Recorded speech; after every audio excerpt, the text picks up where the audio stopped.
हम लोग के लगातार प्रयास रहा है कि 23 की दूसरी पाली और 24 की प्रथम पाली को लेकर पेपर लीक हुआ तो आप रद्द कीजिए। 9 लाख परीक्षार्थियों के भविष्य के सवाल पर जो ये लिपापोती का प्रयास है उसको समाप्त करने के लिए माननीय उच्च न्यायालय का फैसला का इंतजार रहेगा। इनको मेंस का परीक्षा लेने के लिए हड़बड़ाहट है, लेकिन इसका जवाब देने के लिए इनको हड़बड़ाहट नहीं है। तो गांव से आकर के पटना में तैयारी करते हैं, अपने गांव में ही तैयारी करते हैं, उनसे इनको मतलब नहीं है। परीक्षा लेते रहेंगे, रिजल्ट देते रहेंगे, पढ़ने वाला का रिजल्ट नहीं होगा, बिना पढ़ने वाला का रिजल्ट हो जाएगा। विवादित जमीन पे आप अगर 100 महल का मंजिल खड़ा कर दीजिएगा ना, उसके खिलाफ अगर निर्णय आ गया ना, तो 100 मंजिल का बिल्डिंग गिराने में 13 सेकंड लग गया था। मेंस लेकर के हम बच सकते हैं तो नहीं बचिएगा। इस बार आयोग को मुक्की खानी पड़ेगी, हम लोग के पास पर्याप्त सबूत है। नमस्कार, मैं कृपा शंकर, आप इनसाइडर लाइव देख रहे हैं। आपको बताते चले कि आए दिन लगातार बिहार की शिक्षा व्यवस्था पे सवाल खड़े किया जाता है और 23 और 24 दिसंबर को बीएसएससी सीजीएल का एग्ज़ाम हुआ था। एग्ज़ाम में 23 दिसंबर को फर्स्ट पाली का एग्ज़ाम कैंसिल कर दिया गया था पेपर आउट को लेकर के। और जो अभ्यर्थी है हमारे साथ बात करने के लिए, सौरभ जी, आप लोग की क्या मांगे हैं? आप लोग याचिका दायर किए थे हाई कोर्ट में, क्या कुछ निकल करके आया है? आज सुनवाई हुई है। पहली सुनवाई 5 जुलाई को हुई थी और दूसरी सुनवाई आज हुई है। 2 अन्य मामले में 2376 केस नंबर 1 और दूसरा 5802 जिसके मेन पिटिशनर हम ही हैं, तो दोनों मामले की सुनवाई हुई और 2376 मामले में आयोग ने यह मान लिया है कि 23 की दूसरी और 24 की प्रथम पाली में पेपर लीक हुआ है और 24 तारीख के दिन जो अगली सुनवाई होगी उसमें इनको जवाब देना है। तो जवाब ये 2 सप्ताह का समय दिया था, जवाब दे नहीं पाए, तो दूसरे केस मामले में जवाब दिए हैं। तो दोनों मामला एक है। हम लोग के लगातार प्रयास रहा है कि 23 की दूसरी पाली और 24 की प्रथम पाली को लेकर पेपर लीक हुआ तो आप रद्द कीजिए, परंतु ये रद्द नहीं किए। और जब हम लोग रद्द नहीं किए, जब हम लोग सड़क पर आंदोलन करने आए तो लाठी डंडा से पीटा गया, लिपापोती का प्रयास किया। इन सारे मामलों को लेकर हम लोग कोर्ट मूव किए हैं और 19 मार्च के दिन हम लोग केस फाइल किए थे और आज सुनवाई हुई है। फिर अगली सुनवाई 24 तारीख के दिन है। 9 लाख परीक्षार्थियों के भविष्य के सवाल पर जो ये लिपापोती का प्रयास है उसको समाप्त करने के लिए माननीय उच्च न्यायालय का फैसला का इंतजार रहेगा। और निश्चित रूप से आज जो डिसीजन हुआ है वो छात्र हित में हुआ है और अगली जो डिसीजन होगी वो निश्चित रूप से छात्र अभ्यर्थियों के पक्ष में फैसला होगा। इसको एग्ज़ाम भी है, पीटी का मेंस का एग्ज़ाम भी है। मेंस एग्जाम से क्या मतलब है? मेंस एग्जाम होता रहे, उससे हम लोग जो याचिका दायर की है वो पीटी परीक्षा को दोबारा कराने को लेकर। पेपर लीक था ना, आप तो मान लिए कि 23 की दूसरी पाली और 24 वाला भी पेपर लीक था, तो लीक था तो आप परीक्षा रद्द कर दीजिए।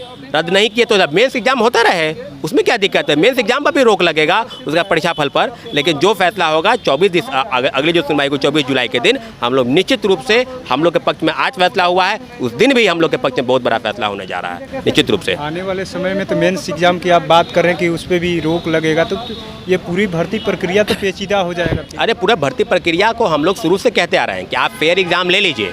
23 वाला दोनों शिफ्ट का परीक्षा और 24 वाला आप रद्द कर दीजिए, आप पुनः फेयर एग्जाम ले लीजिए। हम लोग का डिमांड यही था, कोई नौकरी की डिमांड थोड़ी कर रहे थे। आप गरीब किसान मजदूर के बच्चे यहाँ पढ़ाई करते हैं और वो भूखे प्यासे वो तैयारी करते हैं कि नहीं मेरा पेपर अच्छा गया है, मेरा और रिजल्ट हुआ नहीं, तो इस सारे मामले को लेकर हम लोग आए थे। तो हम लोग जाएंगे किसके पास जाएंगे? कोर्ट ही तो जाएंगे। और सारे मामले को लेकर जो सुनवाई हुई है इस सब चीज़ों को लेकर हम लोग आए हुए हैं।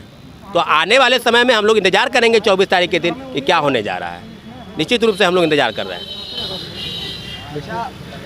और कुछ अभ्यर्थी हैं, बात करते हैं, क्या कहिएगा? आज तो सुनवाई हुई, फिर से डेट पड़ गया और एग्ज़ाम भी है 23 को। देखिए, ये जानबूझ के आयोग की तरफ से भी एक षड्यंत्र रचा जा रहा है।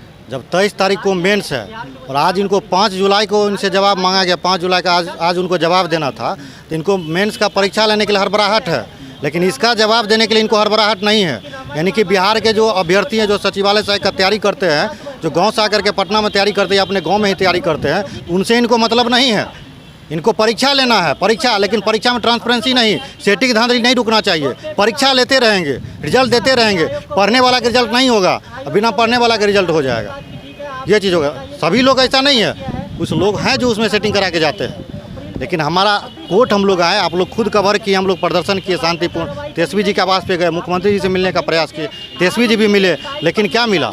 कुछ नहीं मिला हम लोगों को। अंत में हम लोग कोर्ट में आए हैं और आयोग जो जवाब में तो दे ही दी है, जो कि द्वितीय और तृतीय पाली की परीक्षा जो प्रश्न पत्र है वो भी लीक थी। ये कह दिया गया 2376 के काउंटर में ये कहा गया है। और 5802 जो केस नंबर है, CWJC नंबर 5802 है, उसका जवाब आज देना था, नहीं दिया है आयोग और आर्थिक अपराध इकाई। तो 24 तारीख को ये जवाब देंगे और हम लोग को उम्मीद है, हम लोग के जो एडवोकेट हैं रितिका रानी मैम है, और हम लोग को उम्मीद है कि हम लोग जरूर केस जीतेंगे, क्योंकि हम लोग का एविडेंस स्ट्रॉन्ग है। आप प्रश्न पत्र लेकर नहीं जा सकते हैं, आप प्रश्न पत्र लेकर नहीं जा सकते हैं घर, ना ही मोबाइल ले जा सकते हैं। तो आप जाइमर लगा हुआ है, तो कैसे प्रश्न पत्र बाहर आ गया? PDF में आता है। वो भी OMR सीट के साथ इन्विजिलेटर का सिग्नेचर है उस पर। तो काफ़ी दुर्भाग्यपूर्ण, आयोग पे प्रश्न चिन्ह खड़ा है। और आर्थिक अपराध इकाई जो जांच की है उस पर भी बहुत बड़ा प्रश्न चिन्ह है। आयोग आर्थिक अपराध इकाई अभी तक में किसी भी जांच का सही निर्णय तक नहीं पहुंच पाए हैं। आज जिसको भी पकड़े हैं उसको ऐसा एविडेंस कलेक्ट करते हैं, उसको छोड़ ही देते हैं। आप लोग की तरफ से तो दलील दी गई होगी कि 23 को एग्ज़ाम है मेंस का, तो निर्णय दिया जाए। हाँ, ये बात बोला गया था हम लोग के एडवोकेट की तरफ से, लेकिन बात यह थी कि ये 23 तारीख को मेंस से कोई मतलब नहीं है, क्योंकि आयोग अगर आज जवाब दे देती, जो जवाब मांगा गया था, तो फिर ये मेंस पे स्टे लग जाता। लेकिन आयोग जवाब नहीं दी। जो 5802 केस है इसका जवाब नहीं दिया गया, जिसके कारण जो ये स्टे नहीं हो पाया। लेकिन मेंस से मतलब नहीं है। हम लोग का PT का एग्ज़ाम वो कैंसिल कराना है, क्योंकि पेपर लीक था। तो मेंस का एग्ज़ाम ले लेना है। आयोग तो एग्ज़ाम लेने में एक्सपर्ट है, लगातार एग्ज़ाम लेगी, लेकिन ट्रांसपेरेंसी नहीं रखेगी। तो इसमें वो आगे हैं, तो एग्ज़ाम लेंगे, उससे दिक्कत नहीं है। पर रिजल्ट नहीं आएगा, रिजल्ट पे स्टे लगेगा।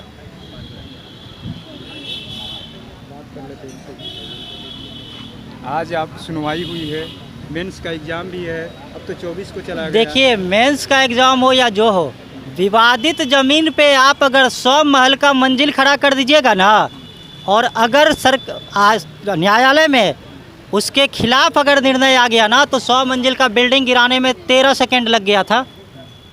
13 सेकेंड लगा था। तो ये मेंस क्या है?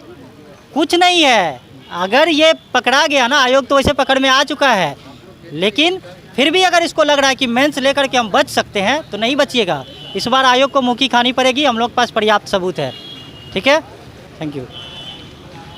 तो आपने सुना किस तरीके से BSSC CGL के तमाम अभ्यर्थी, तो उनका साफ साफ कहना है कि मेंस को लेकर के कोई दिक्कत नहीं, मेंस आयोग अपना कराए, लेकिन हम लोग को जो निर्णय होगा अब 24 को देखने वाली बात है कि जिस तरीके से लगातार अभ्यर्थी सड़कों पे आंदोलन कर रहे थे, अब कोर्ट का दरवाज़ा खटखटा है, तो आने वाले समय में इन लोगों के साथ न्याय होता है कि नहीं, ये तो देखने वाली खबर है। लेकिन इतना तो है कि जिस तरीके से लगातार बिहार के जो छात्र हैं, हमेशा जो भी एग्ज़ाम होता है सड़कों पे आ जाता है, और ये हाई कोर्ट तक पहुंच चुके हैं। अब देखने वाली बात है कि आने वाले समय में क्या कुछ निकल कर के सामने आता है। तो ऐसी तमाम खबरों को देखने के लिए इनसाइडर लाइव देखते रहें।